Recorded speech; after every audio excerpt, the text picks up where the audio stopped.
O opera operasi. Ya Allah.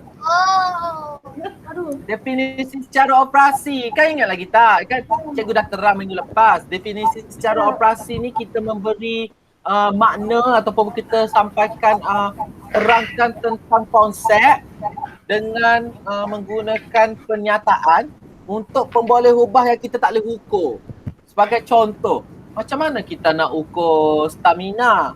Macam mana kita nak ukur perubahan warna? Ada nombor ke kita ukur perubahan warna? Tak ada.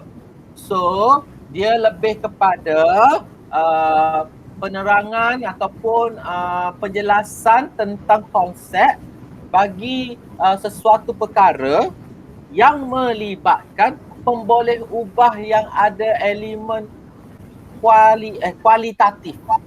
Kualitatif ni benda yang tak nampak lah, yang tak boleh ukur. Macam warna, macam rasa, macam kekuatan daya. Kekuatan daya sebenarnya ada alat ukur dia. Macam stamina, perkara yang kita tak boleh ukur tapi kita boleh terangkan. Okey, cikgu akan present ke awak hari ini sambungan nota kita. Okey.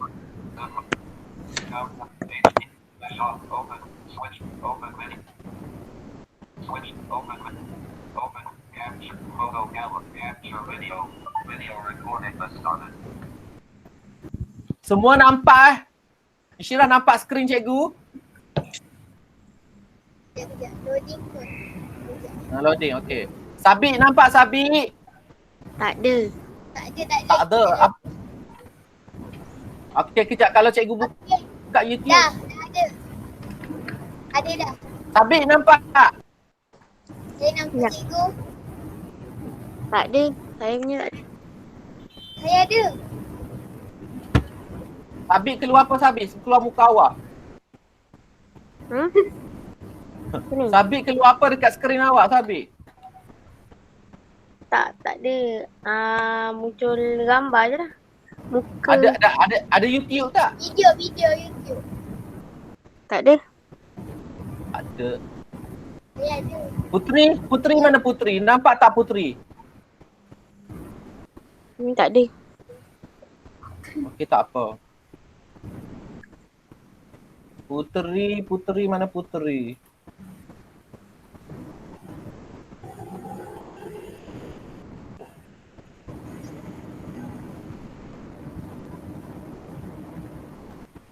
Putri? Mana muka Putri? Cikgu tak nampak. Nampak tak YouTube? Nampak? Dah. Nampak? Tadi dah. Nampak dah. Okey, Putri dah nampak YouTube? Angkat tangan. Okey, setiap kali nampak angkat tangan. Yes. Bagus. Okey, kita tengok video ni dulu. Ni permulaan untuk kita pada hari ni. Kita tengok video ni sama-sama. Untuk Darwish tak apa, cikgu terangkan.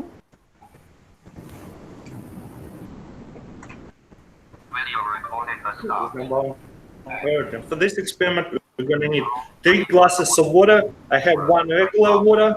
Second one with a lot of salt. We're going to need salt. And the third glass, just half glass of. Alamak, loading. Kejap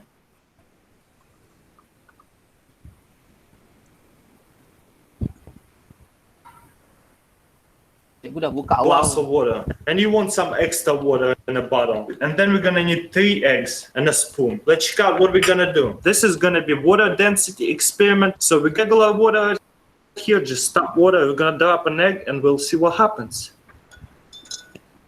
Okey, cikgu terangkan. Gelas dia ada 3 gelas Darwish dia ada 3 gelas. Okey, satu gelas dia isi dengan air kosong. Jumlah dia hampir penuh. Gelas kedua dia isi dengan air kosong, jumlah pun hampir penuh, tetapi beza dia gelas kedua dia isi dengan garam. Dia isi dengan garam yang banyak. Okey, gelas yang ketiga air diisi separuh tapi tak ada garam, air kosong semata-mata. Sekarang video tengah menunjukkan orang ni tengah masukkan telur ke dalam gelas pertama yang tak ada garam dan hampir penuh tadi, dan keadaan keadaan telur tadi tenggelam. Okey, kita tengok apa yang terjadi seterusnya. Tu. You see, it sunk. Like, you know, any normal egg would do, it probably will sink in the water. Tenggelam. But this is like really salty water. I put a lot of salt, and then let's see, we're gonna drop an egg carefully, Wait. and it floats in a salty water. Okey Darwish. Dia dah letak. Okey, sekarang video ni dia tunjuk dia letak telur di dalam gelas yang kedua, gelas yang di mana air hampir penuh dan diisi garam yang banyak, dan apabila telur dimasukkan ke dalam gelas tersebut, telur tadi terapung. Dengar Darwish? Dengar. Okey, sekarang kita tengok apa yang terjadi pada gelas yang ketiga. Water because of density, right? And we got the third glass of water right here. We're gonna put a lot of salt in there. You see how much salt I put? Mix it up. Make sure you not put this egg in there, and let's see if it floats. As you can see, that egg is floating, right? All right, and now we're gonna put regular water on top of the egg, like carefully, you know what I mean? See what happens.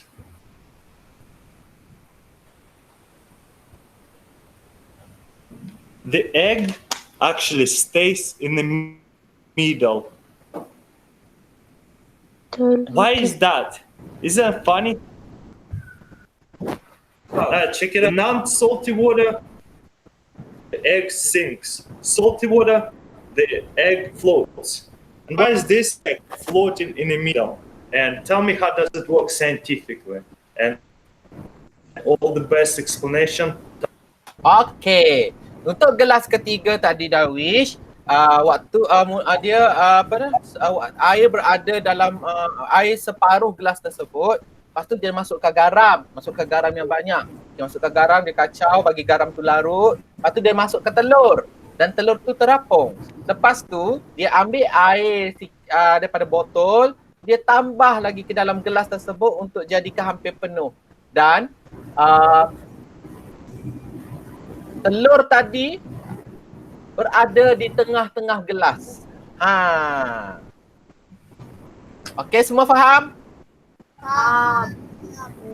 Okey, ada soalan tak nak tanya? Ada. Okey, semua tak ada, macam bagus, macam semua sainja. Okey, tak apa.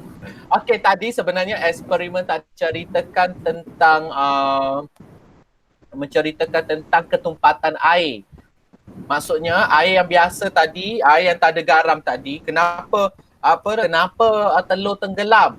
Sebab telur lebih tumpat daripada air. Maksudnya benda yang akan lebih tumpat, dia akan tenggelam. Okey. Lepas tu cawan kedua ataupun gelas kedua tadi, dia masukkan garam.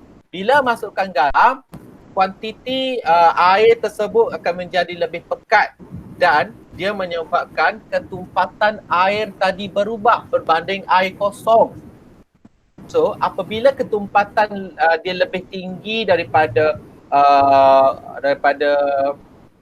telur akan berada di atas air tersebut, terapung. Faham tak?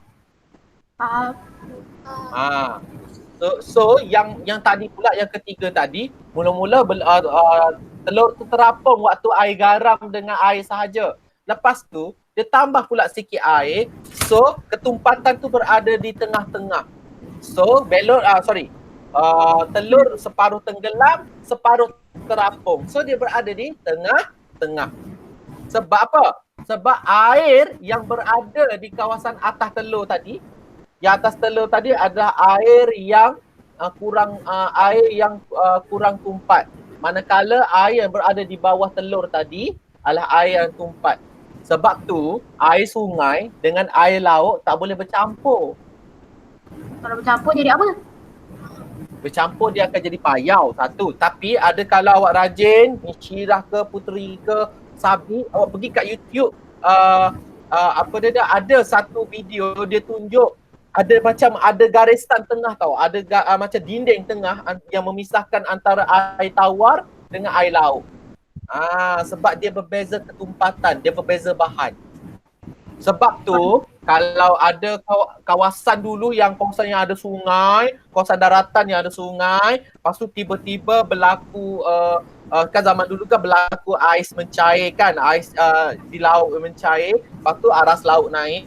Bila aras laut naik menenggelamkan kawasan daratan yang ada sungai tadi, sungai tu tetap berada di atas sungai. Ada sungai dalam laut. Sungai dalam laut. Hebat kan? Sebab air laut dengan air sungai ataupun air tawar tidak boleh bercampur. Mungkin kalau awak ambil eksperimen, telur akan tenggelam dalam air sungai ataupun air tawar, tetapi akan terapung pada air laut. Sebab apa? Sebab beza ketumpatan air tersebut. Ada air yang lebih tumpat dengan air. Dia konsep minyak ni lah, minyak dengan air. Kalau minyak kita letak atas air, dia buat apa? Tenggelam tak? Tak, dia terapung. Terapung. Sebab apa? Sebab air lebih tumpat. Dia tak kawan dengan air satu. Lepas tu air lebih tumpat daripada air lebih tumpat pada minyak. Itu minyak terapung. Faham?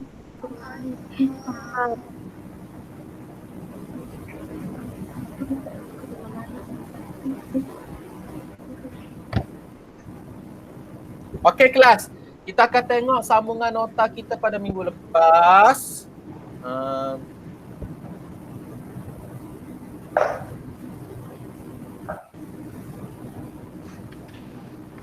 Sekejap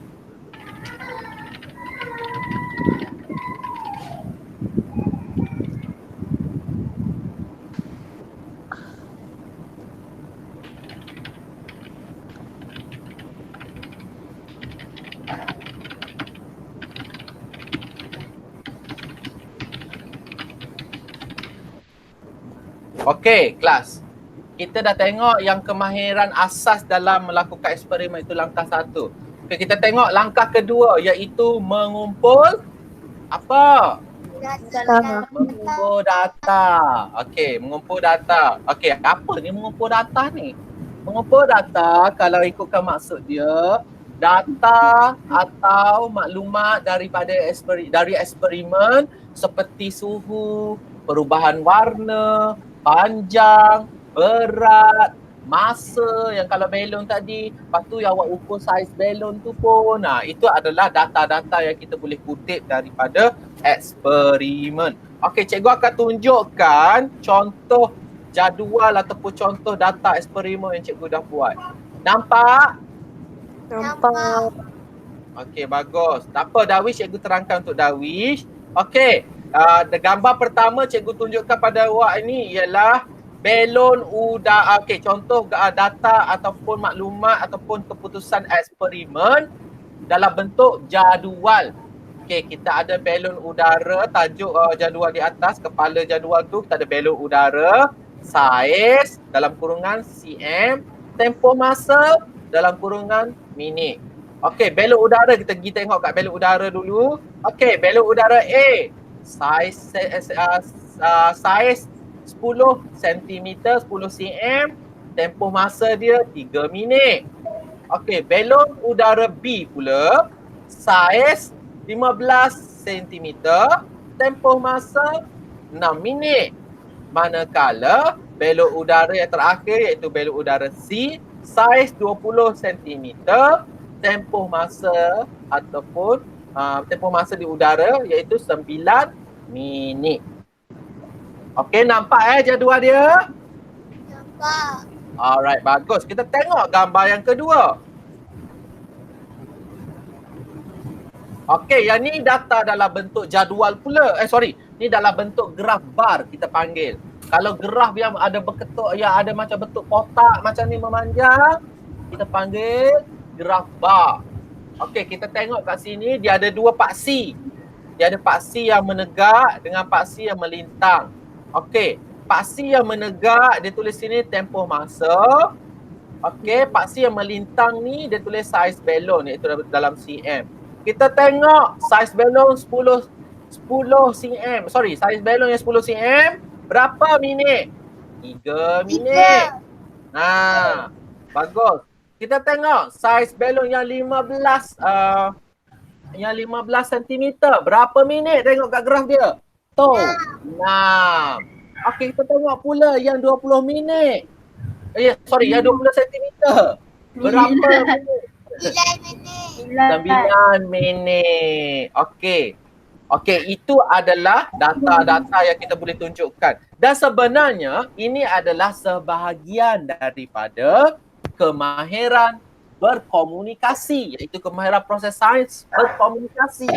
Cikgu cakap ke awak boleh bentangkan data awak boleh tunjukkan data awak sama ada dalam jadual macam tadi, jadual yang ni, ataupun awak nak buat dalam bentuk graf. Ataupun satu contoh graf lagi, ini kita panggil graf garis. Graf garis dia sama je macam apa? Sama je lebih kurang macam graf yang tadi. Okey, sebenarnya patutnya sini waktu dia 1 sampai 9 je, tapi dia tukar data jadi 0 point lebih, 0.1 sampai 0.9. Tak apa, ni silapan sedikit. Maafkan cikgu, okey. So kat sini kita tengok, okey, yang masa yang saiz 10 berada dekat 0.3 ataupun kat sini boleh tulis 3 kat tepi sini dia tulis 3 minit. Sama je data dia, tapi kita boleh tengok terus kat sini bentuk dia macam mana kelas? Menaik ke menurun? Menaik. Pandai, menaik. So bila dia menaik kat situ kita dah masuk, kita dah tengok kita kumpul dah data kat sini, dan awak dengan melihat contoh graf ataupun jadual awak buat tadi, awak dah boleh analisis dan juga tafsir data. Okey, tu tak apa, kita sentuh kemudian. Okey, kita tengok yang seterusnya. Langkah ketiga lepas awak dah siap kumpul data, okey, kawan awak dah catat apa semua, kita pergi pula apa kena buatlah langkah ketiga. Langkah ketiga adalah menganalisis data. Apa benda menganalisis data ni? Okey, menganalisis data adalah bermaksud anda ataupun kamu perhatikan perubahan data sama ada meningkat, menurun atau mendatar. Okey, keputusan ni bergantung kepada eksperimen awak buat dan juga apa yang awak dah tujuan mula-mula awak nak buat dekat eksperimen tu. Mendatar ni maksudnya tak ada perubahan. Dia dekat data dia sama je semua set. Yang A ke, belok B ke, belok C ke, sama je masa. So itu ada something wrong yang kita kena siasat. Itu ada maksudnya ada masalah. So kita kena selesaikan masalah tu dengan penyiasatan secara saintifik. Okey, macam tadi cikgu cakap, kita menganalisis data, kita tengok corak data. Okey. Okey, macam tadilah kita tengok dekat graf ni. Apa kita nampak corak data dia tu? Mendatar ke, menurun ke, menaik? Menaik.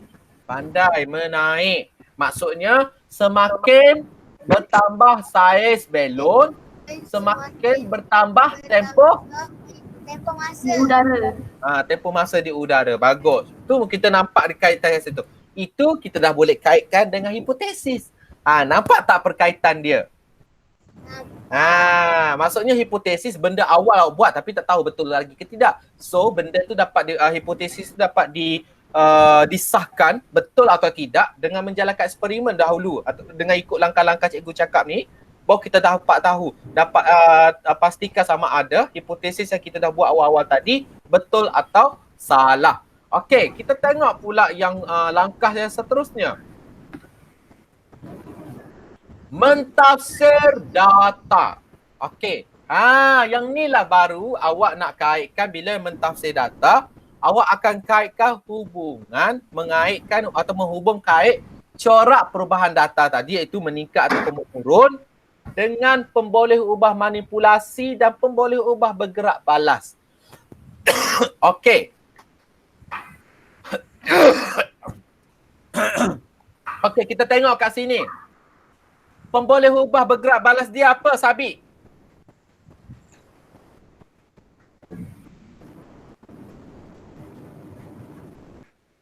Sabi? Pemboleh ubah bergerak balas dia apa, Sabi, kat sini? Yang kita dapat, yang kita perhati, yang kita catat untuk eksperimen. Ubah. Saiz ke kita catat tempoh masa? Ha? Tempoh masa. So, pemboleh ubah bergerak balas dia apa? Tempoh Masa. Okey, Isyirah, Sabi, Puteri setuju? Saya setuju. Darwish? Tujuh. Okey, Puteri tak apa. Puteri cikgu tak nampak kan. Puteri buat sign language je. Kita je Puteri gurau ya. Okey, Sabi betul. Thank you. Okey, kita dah cakap situ tempoh masa adalah pemboleh ubah bergerak balas. Sekarang kita tengok pula pemboleh ubah manipulasi yang dia ubah-ubah kat sini. Apa dia, Darwish? Saiz dia. Saiz apa? Saiz baju. Saiz belon. Ingat saiz baju. Cakap betul-betul biar lengkap. Jangan cakap saiz dia.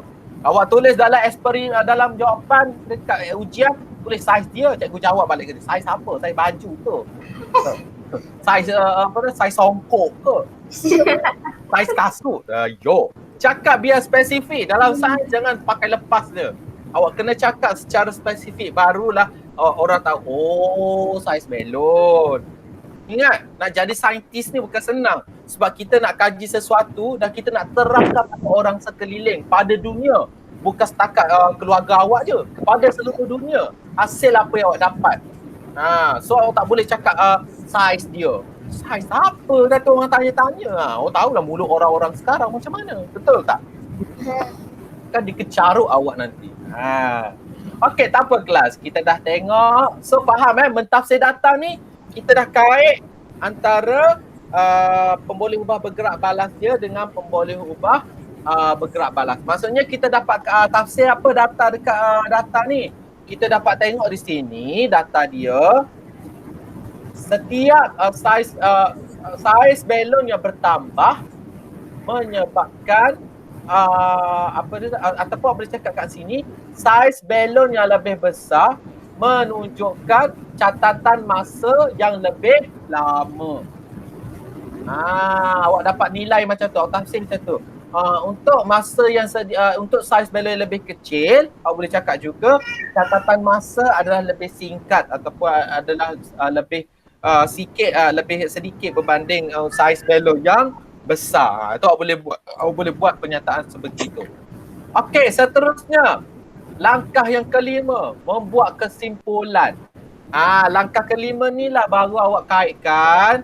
Membuat kesimpulan ni awak tanya awak kaitkan dengan hipotesis awak tadi. So kalau awak buat kesimpulan, okey, sebagai contoh hipotesis saja awak buat, semakin besar saiz belon, semakin lama tempoh masa belon di udara. Okey, tu hipotesis awak buat ingat awak buat minggu lepas tu. Okey, jadi berdasarkan eksperimen yang kita ataupun data yang kita tengok tadi, adakah hipotesis tadi dia boleh diterima kelas? Boleh. Okey, siapa jawab boleh tu? Saya. Okey, Isyirah?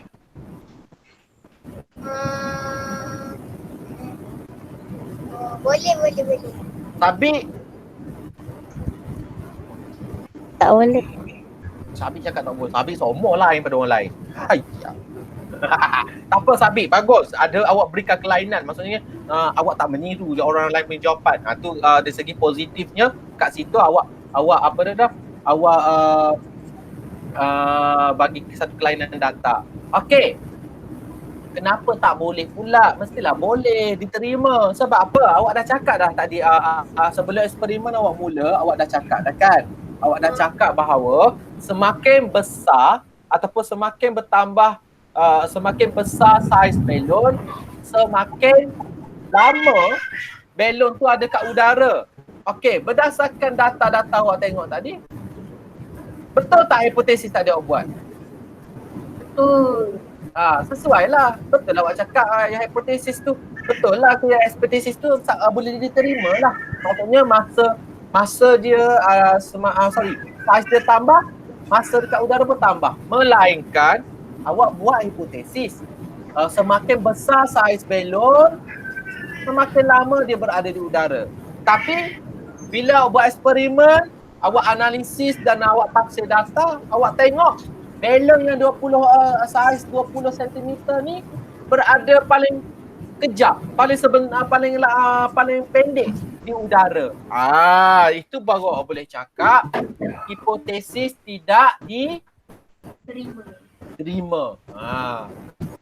Kalau data ataupun maklumat ataupun eksperimen awak tu hasil dia tidak sama dengan apa yang awak cakap mula-mula tadi dalam hipotesis, kita boleh cakap hipotesis tidak diterima. Tapi kalau apa yang awak cakap awal-awal tadi dan data awak tu menunjukkan apa yang awak cakap tu betul, so boleh cakap hipotesis diterima. Faham anak-anak? Bagus. Okay. Juga cikgu. Apa dia? Apa dia dah isi dah? Saya faham. Okey, bagus. Okey, langkah seterusnya. Awak kena buat laporan. Dalam eksperimen ni kita kena ada catatan ataupun kita kena rekod laporan. Maksudnya kena tulis. Laporan bukan macam laporan bahasa Melayu tu ya, kelas. Laporan dia, awak kena tulis tujuan eksperimen ni apa, hipotesis eksperimen apa, bahan dia apa, radas dia tu apa. Lepas tu langkah berjaga-jaga apa. Lepas tu langkah-langkah eksperimen, apa perlu buat mula-mula. Lepas tu keputusan eksperimen. Lepas tu baru awak buat kesimpulan yang tadi kita cakap. Kesimpulan dia, kalau lepas awak dah tulis data, awak dah analisis, awak cakap lah. Awak cakap kat situ, hipotesis diterima. Awak cakap dia tulis kat situ, semakin bertambah saiz balon, semakin lama masa balon berada di udara. Maksudnya awak terangkan balik tentang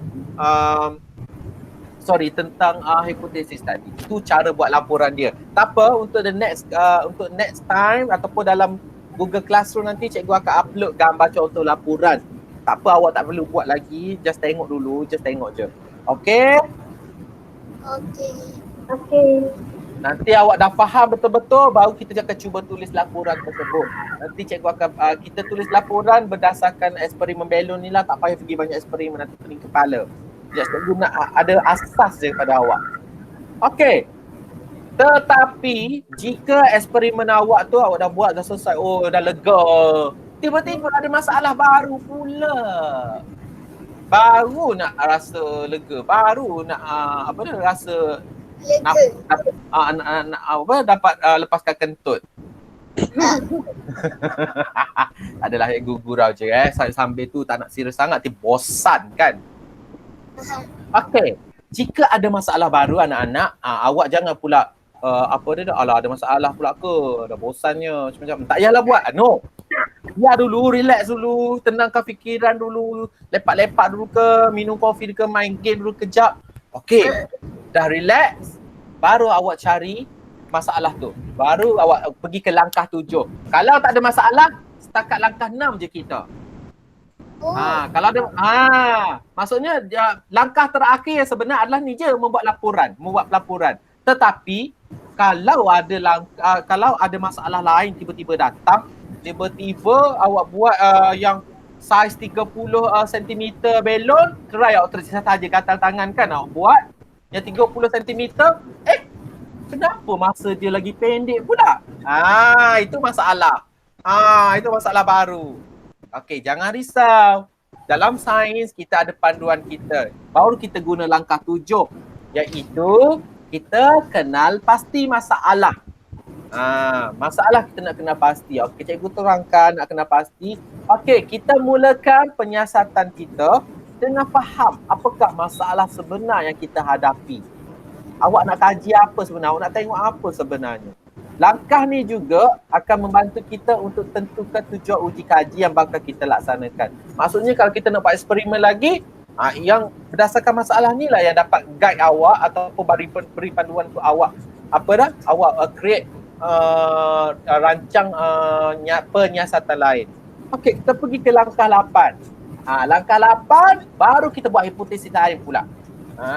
Kita buat hipotesis lain pula. Okey, macam cikgu cakap tadi, hipotesis adalah sesuatu perkara atau penyataan yang dapat membimbing kita dalam mencari penyelesaian. Maksudnya dia beri macam satu tempat tujuan lah, satu panduan. Okey, aku nak cari pasal ni sebenarnya. Aku nak kaji tentang saiz dan juga masa. Jangan pula awak tiba-tiba buat bentuk belon. Dalam awak punya hipotesis pasal saiz dan juga tempoh masa. Tiba-tiba eksperimen awak buat bentuk belon lain-lain. Tu kena tak? Tak kena lah. Awak merancang lain, nak buat lain. Inilah manusia. Tak tahu nak buat apa. Tak ada tujuan. So tetapkan tujuan. Sebenarnya hipotesis ni lagi kita menetapkan tujuan kita untuk buat eksperimen. Okey, kita dah ada hipotesis. Okey, langkah ke-8. Okey, langkah ke-8 lah ni. Okey, kita pergi langkah 9. Langkah 9, okey. Hipotesis adalah pendapat yang dirasakan benar dan boleh digunakan sebagai alasan bagi permasalahan kita tadi. Walaupun kebenarannya masih belum dibuktikan. Macam mana nak buktikan hipotesis? Melalui apa?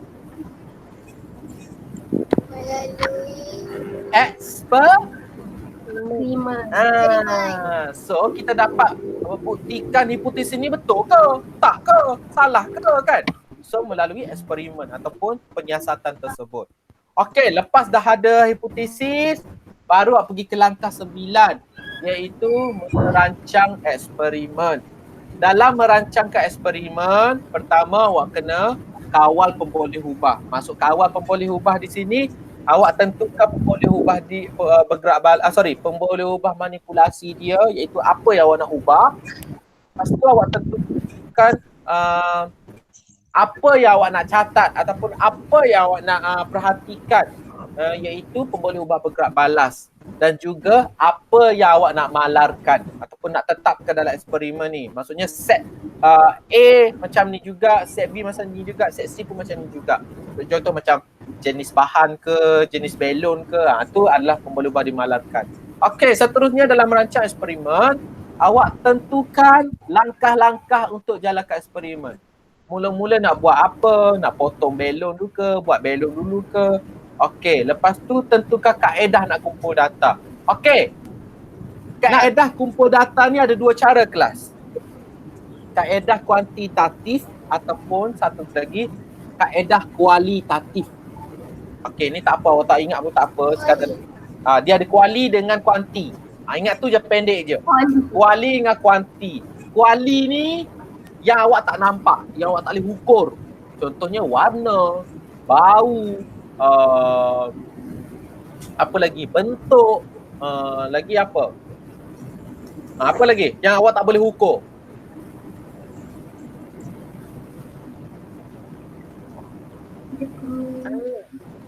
Ada idea, cepat. Dia punya rasa tu. Rasa, pandai. Tu cikgu nak dengar. Rasa, awak nak ukur rasa pakai apa? Kan? Apa lagi? Punya bunyi. Apa dia? Punya bunyi. Bunyi. Bunyi ada alat pengukuran bunyi dia. Ada alat pengukur bunyi. Oh. Tapi tak apalah, tu dah contoh-contoh, dia tak pergi dalam, nanti pening. Nanti awak jadi saintis dah jadi lebih pandai pada cikgu pula. Okey. Okey, kita dah tengok langkah tu. Itu ingat yang rasa, bunyi, rasa, bentuk, warna apa semua tu adalah kualitatif. Kuali. Kalau kuanti, yang kuanti ni ingat, kuanti awak ingat lah, kuantitatif ni ingat perkataan kuantiti. Kuantiti kan bilangan, betul tak? So ingat kuantitatif, ingat kuantiti. Bila ingat kuantiti, kita tahu kuantiti adalah bilangan. Bila bercakap tentang bilangan, mestilah benda yang kita boleh ukur. Faham tak? Faham kat situ. So beza dia kuali dengan kuanti. Tu awak kena tahu, tentukan kaedah kumpul data. Seterusnya, tentukan kaedah analisis data. Awak nak analisis tu yang tengok tadi lah, bergantung kepada data awak sama ada data tu data kuantiti ataupun data kualitas. Okey, seterusnya. Langkah yang terakhir barulah kita jalankan habis. Itulah dah habis. Tajuk terakhir kita adalah tu melakukan eksperimen. Barulah kita boleh masuk next topic. Tetapi untuk the next sebelum next topic cikgu masuk, cikgu akan bagi kuis ataupun tugasan melalui Google Classroom yang awak kena selalu masuk tengok untuk tengok tugasan. Setakat ni untuk RBT Darwis tak buat lagi. Putri cikgu dah bagi tahu tadi, Putri pun tak buat lagi. Sabi baru buat satu tugasan, terima kasih, selesaikan tugasan yang nombor 2. Insyirah dah buat dua-dua dan Tania dia dapat dua-dua 100 makan penuh. Sabi yang tugasan pertama tadi awak dah selesaikan 100 juga. Tania, berikan tepukan. Itu anak-anak murid cikgu. Tapi tak apa, Darwis tak buat lagi, Putri tak buat lagi, buat. Benda tu ada kat situ, cikgu tak delete lagi. Tolong buat Okey, dah buat, nanti baru cikgu akan bagi tugasan untuk sains pula. Sebab cikgu sebenarnya tahu tak, perasaan cikgu setiap kali ke hari kelas sains hari Jumaat, cikgu excited tau nak mengajar awak. Sebab awak punya respon melalui Google Meet sangat memberangsangkan, maksudnya sangat bagi cikgu motivasi untuk cikgu buat kelas dengan awak. Macam kita sembang dalam kelas, betul tak Sabi? Betul. Cuma satu je, cuma kalau melalui video ni cikgu tak dapat tengok awak tidur ke awak tak tidur. Kan? Kalau awak tidur cikgu tak tahu, awak tutup kamera. Awak tutup kamera, lepas tu awak tutup mikrofon, cikgu tanya awak diam. Awak cikgu tanya awak diam, cikgu tahulah awak tidur lah tu. Okay, tak apa. Okay, nanti kalau siapa rasa tak clear lagi apa benda Cikgu Ikhwan cakap ni hari ni kan, tak faham lagi, cikgu akan post video yang kita belajar hari ni di dalam YouTube nanti kelas. Okay, cikgu rasa boleh relax, boleh tenangkan fikiran. Okay, itu sahaja untuk hari ni. Terima kasih kepada semua yang sudi berada dalam kelas sains cikgu pada hari ni. Okay, take care ya. Okay, sentiasa jaga diri, pakai sanitizer, minum air limau banyak-banyak, jaga diri relax. Jangan keluar kalau air limau untuk tambah vitamin C dalam diri awak. So dia dapatkan tingkatkan. Boleh tak cikgu? Sangkuit dia dah ada bahan pengawet tak sesuai. So dia dah dapat tingkat imunisasi awak. Minumlah air limau lagi bagus. Kalau ada lah, kalau tak ada tak apa. Macam mana? Okay. Okay kelas, bye. Bye. Cikgu, apa nama YouTube cikgu? Sekejap, tu nak cikgu PM awak. Sibuk dah weh, cikgu tak sempat nak PM awak nama channel YouTube. Boleh subscribe. Berapa subscriber? Subscribe nanti, subscribe. Berapa subscriber cikgu? Berapa subscriber cikgu? Sekarang sekejap cikgu stop dulu, kita dah masa perbualan ni. Bila dah masa perbualan kita kena stop recording. Dah luar kelab. Ni dah luar rumah.